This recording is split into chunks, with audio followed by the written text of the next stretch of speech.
One of the biggest misconceptions about trading is that you have to be in front of your charts all day to make money. And the reality is you don't.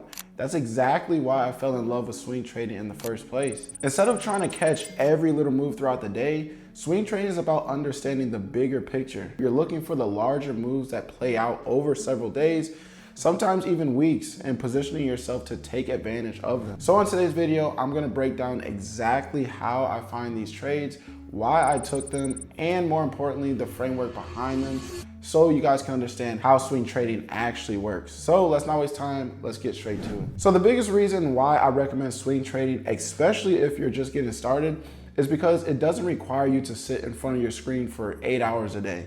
So let's just say you work a 9 to 5, you're in school, or you simply don't have the time to stare at charts all day. Swing trading allows you to let the market do the work while you focus on your regular life. Now, for those that might not know, let me give you a little bit of context of what swing trading is. So swing trading is actually the safest way to trade because a lot of people hear the term swing trading and assume it just means holding a trade for a few days. But to me, swing trading isn't about how long you hold the actual trade. It's about trading with the trend instead of fighting against it. So when you're swing trading, you're looking to capture the larger moves in the market. You're not trying to make money every single day. You're waiting for the market to pretty much show you a high probability opportunity. And once it does, you let the trade work. So think about it like this. Imagine you're trying to drive across the country. Would you rather stop every 5 minutes and then change directions and then constantly second guess your route? Or would you rather know where you're going, get on the highway and let the road take you there? And that's the difference between lower time frame trading and swing trading. A lot of traders spend their entire day reacting to every candle that forms. One candle goes up and they're all of a sudden bullish, and then the next candle goes down and now, of course, they're bearish. They're constantly changing their opinion because they're focused on the smallest movements in the market. Swing traders don't have that problem. We're pretty much looking for, like I said before, the bigger picture. And personally, I think that's one of the biggest advantages of swing trading. It pretty much forces you to slow down. Now, does that mean swing trading is easy?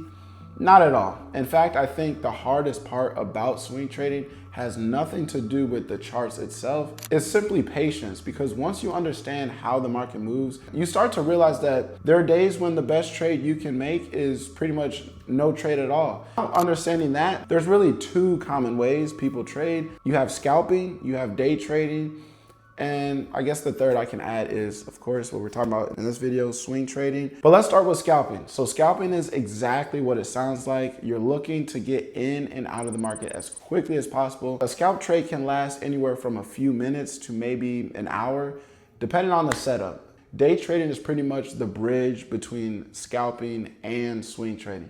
So instead of looking for a move that lasts, let's just say 30 minutes, you're looking for a move that could last the entire trading session. Because if you can anticipate that the trade is going to continue going up for the next 2-3 weeks, you can find these smaller positions inside of that bigger position where then you capitalize off a swing trade. Typically, what it should last is anywhere from 4 to 8 days, and you can make 3 to 4, even 5 times what any day trader or any scalp trader could make. If you're in profit way down here and you're adding an extra position up here, even if that day trade loses for whatever reason, that swing trade can make back that loss and you don't have anything at risk. So the main reason I became a swing trader, and honestly, the reason I learned this style of trading in the first place, because I was in school when I first started trading. I didn't have the luxury of sitting in front of charts every single day. I was busy with working, school, all the above. So I had to find a style of trading that fit my schedule instead of just trying to force my schedule around trading. So that's how I personally found swing trading. Now we're about to get into the technical side of things. So I want you guys to really pay attention here because this is where everything starts to come together. So if you're driving, stop driving. You shouldn't even be driving. Watch this video, to be honest. What? Bro, what are you talking about, man? But just saying that, just in case, you never know. If you're at work, take a break, but pay attention to this because this can be completely changed in your entire trading by understanding how the market moves.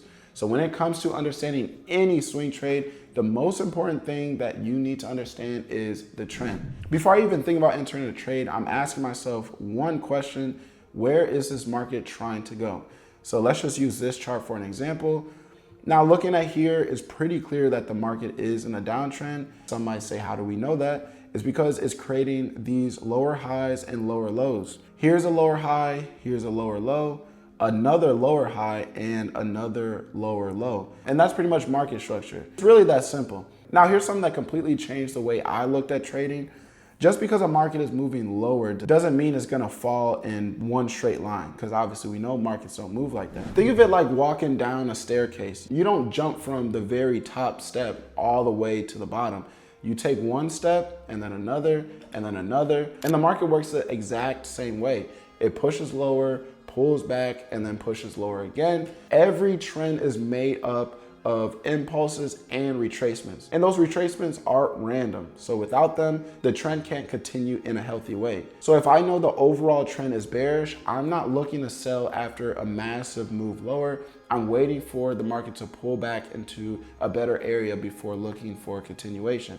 And that is where patience come in. So for example, if you zoom out, at one point, this market was actually bullish. It was creating higher highs, higher lows, just like we expect an uptrend. And then something changed. Instead of creating another higher high, price broke structure, it created a lower low. And that was personally my first clue that buyers were beginning to lose control. And then from that point forward, the market started transitioning into a bearish trend. Now, once we have that lower low, we should expect a lower high, because every trend needs retracement before it continues to move forward. So if price simply fell forever without pulling back, there would never be an opportunity for sellers to even re-enter the market. And that's why these pullbacks are so important. They're not something I try to avoid. They're exactly what I'm waiting for. So once I understand that the higher time frame had shifted bearish, my job wasn't to chase the move. My job was to wait for the retracement and then start looking for entries on lower time frames that align with that bigger picture. And that's one of the biggest mindset shifts you can make as a swing trader. You're not reacting to every candle. You're using the higher time frame to give you direction and the lower time frame to give you, I guess, precision. And once you combine those two together, that's when your analysis starts becoming much more consistent. And this is the beauty of understanding market structure. Think about what we just looked at. On the weekly time frame, we already knew the market had shifted bearish. We had our lower low, and we knew eventually that we wanted another lower high before looking for continuation to the downside.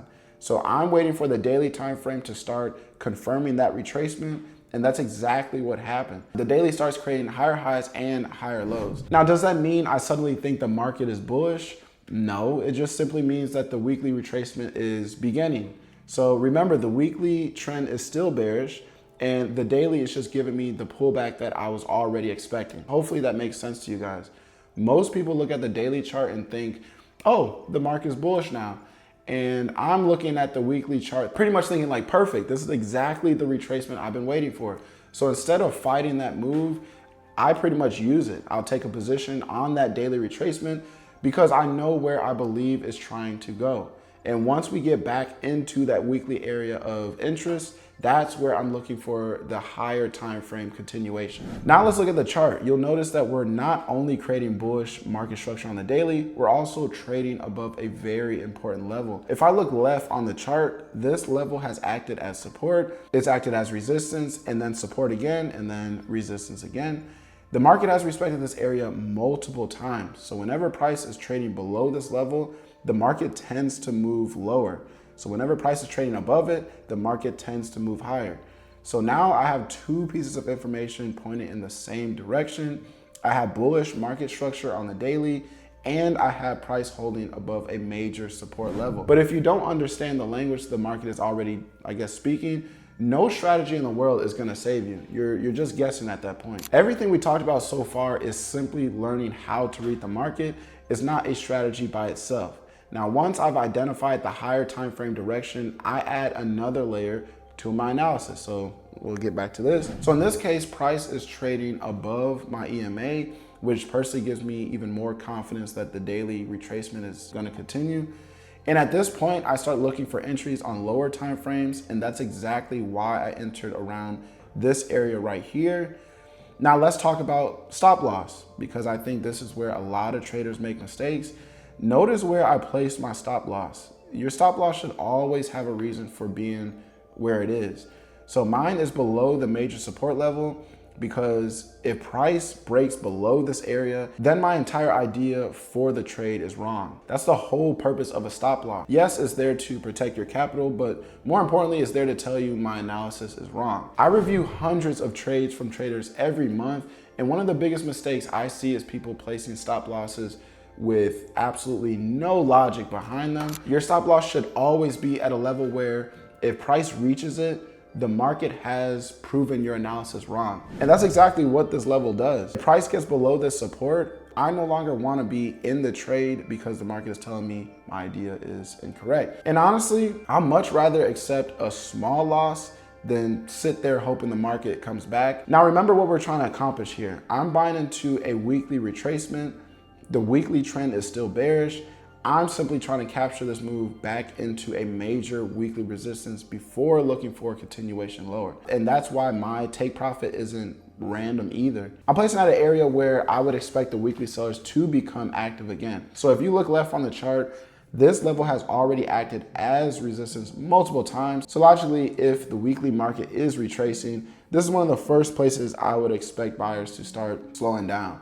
And that's exactly where I wanted to get paid. As you can see, the trade played out almost exactly as expected.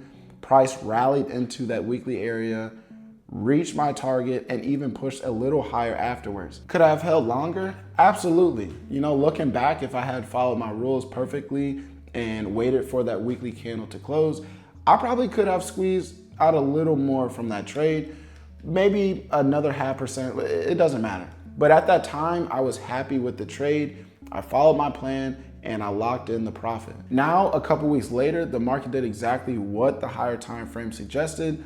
It reacted from the weekly resistance and continued back to the downside. So everything started with understanding the bigger picture. The daily gave me the retracement and the weekly gave me the destination where I wanted to go. And all I had to do was stay patient enough to let the trade play out. Now, funny enough, I actually missed the next continuation trade. I had my analysis ready. I knew exactly where I wanted to enter. I had the risk to reward planned out and I slept through it. Okay, it happens. It's just part of trading. You know, people have to go to work. My case, I was just asleep. I think I was traveling. I wasn't able to be awake or whatever into the position I missed out on. But it is what it is. Like I said, it's part of the process. But all of this is by understanding the direction of the markets. It is the most important thing and the backbone of every single trade, and truthfully should be of every trade. If scalpers, in my opinion, would understand how to use the higher time frames with them, they would be better off, but that's just my opinion. But they're so focused on the 1 minute time frame, and that they don't understand it only takes 5 minutes for a candlestick to close. Which one do you think is more powerful, the candlestick that takes 5 minutes to close or the one that takes 5 days? Obviously, the one that takes 5 days would be a lot more respected.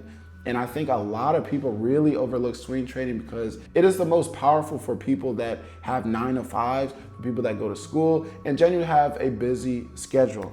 Because as you can tell, in that position, I entered it and I waited 5, 6, maybe a week for it to get to my target. And I could have held another 5, 6, 7 days and do absolutely nothing. And that's exactly why every single Sunday before the market opened, I sit down with the members inside the Discord and we go through this entire process together. So if that's something that you would like to be part of, I'll leave a link to my Discord application in the description below. Since it's application based, I like to keep the community very, very small so I can actually spend time reviewing charts, answering all you guys' questions, and working directly with members each week. So if it seems like a good fit for where you are on your trading journey, I'd love to have you inside. But other than that, I really hope this video helped you guys understand swing trading a little bit differently. And if there's one thing I want you to take away from this entire video, is that don't focus on predicting every move. Focus on understanding the overall direction of the market. So everything else becomes a lot easier once you have that foundation. If you enjoyed the video, I would really appreciate it if you leave a like. It helps the channel reach more traders like you guys who are trying to learn the right way. And if you want to see more videos like this, make sure you're subscribed. Thank you so much for watching, and I'll see you in the next one.